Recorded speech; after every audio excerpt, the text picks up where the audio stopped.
आपके 8-10 दिन के आंदोलन भूखे रहने के बाद भी सरकार आपको सुन रही। ये लोकतांत्रिक देश नहीं हो सकता। और जब मैं बैठ जाऊंगा तो वहां कम से कम एक दिन में लाखों लोग आएंगे, सरकार को पता लग जाएगा। क्या देश की राजधानी दिल्ली एक नए जन आंदोलन की दहलीज पर खड़ी है? क्या जंतर मंतर पर बैठे छात्रों और सोनम वांगचुक की आवाज सत्ता के गलियारों तक नहीं पहुंच रही? क्या लोकतंत्र में शांतिपूर्ण आंदोलन की कोई कीमत नहीं बची? और क्या अब इस आंदोलन को ऐसा राजनीतिक समर्थन मिलने जा रहा है जो पूरे देश का ध्यान अपनी ओर खींच लिया है? नमस्कार, आप देख रहे हैं न्यूज गंगा। मैं हूं आपके साथ अंकिता। आज बात करेंगे उस बयान की जिसने राजनीतिक गलियारों में हलचल मचा दी है। नगीना सांसद और भीम आर्मी प्रमुख चंद्रशेखर आजाद ने जंतर मंतर पर चल रहे आंदोलन को लेकर ऐसा संदेश दिया है जिसे नजरअंदाज करना आसान नहीं होगा।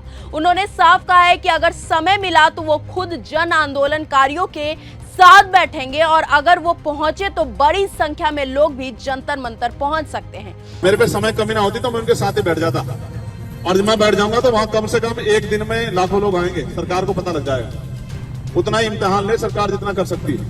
सबसे बड़ा सवाल यह है कि आखिर देश के युवा सड़क पर क्यों हैं?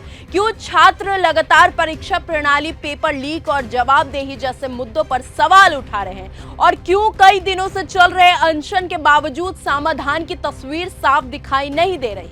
जंतर मंतर पर बैठे प्रदर्शनकारी सिर्फ अपने लिए नहीं बल्कि लाखों छात्रों की चिंता को सामने रखने का दावा कर रहे हैं। उनका कहना है कि परीक्षा प्रणाली में पारदर्शिता और जवाबदेही सुनिश्चित किए बिना युवाओं का भविष्य सुरक्षित नहीं हो सकता है।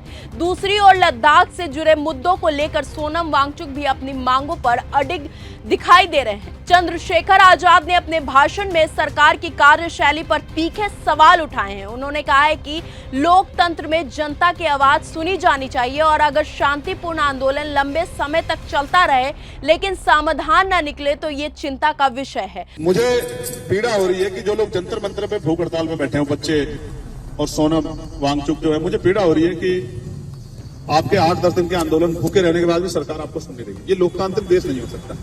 यहाँ तो आंदोलन के आगे बड़ी बड़ी सरकारें झुक जाया करती, लेकिन अब तो डिक्टेटरशिप होगी। मर जाए, आत्महत्या कर ले, कोई फर्क नहीं पड़ता किसी।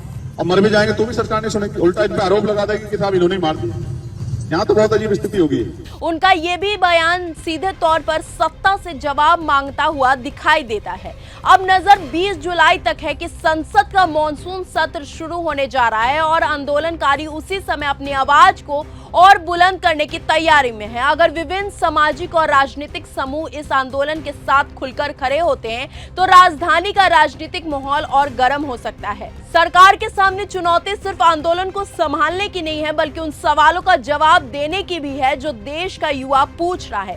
क्या मांग पर गंभीर चर्चा होगी? क्या कोई ठोस आश्वासन सामने आएगा या फिर टकराव की राजनीति और भी तेज होती दिखाई देगी? देश देख रहा है, छात्र देख रहे हैं और लोकतंत्र भी देख रहा है कि संवाद की राह चुनी जाती है या फिर टकराव की। फिलहाल सबसे बड़ा सवाल यही है कि क्या सरकार आंदोलनकारियों की बात सुनेगी या फिर जंतर मंतर एक और बड़े राजनीतिक संघर्ष का केंद्र बनने जा रहा है? आप इस पूरे मुद्दे पर क्या सोचते हैं? अपनी राय कमेंट बॉक्स में हमें जरूर बताएं। तब तक के लिए धन्यवाद। अगर आपको ये हमारा वीडियो पसंद आया हो तो इसे लाइक और शेयर करना बिल्कुल ना भूलें। साथ ही हमारे चैनल न्यूज गंगा को सब्सक्राइब और फॉलो जरूर करें ताकि देश और दुनिया की हर बड़ी खबर आप तक सबसे पहले पहुंचे।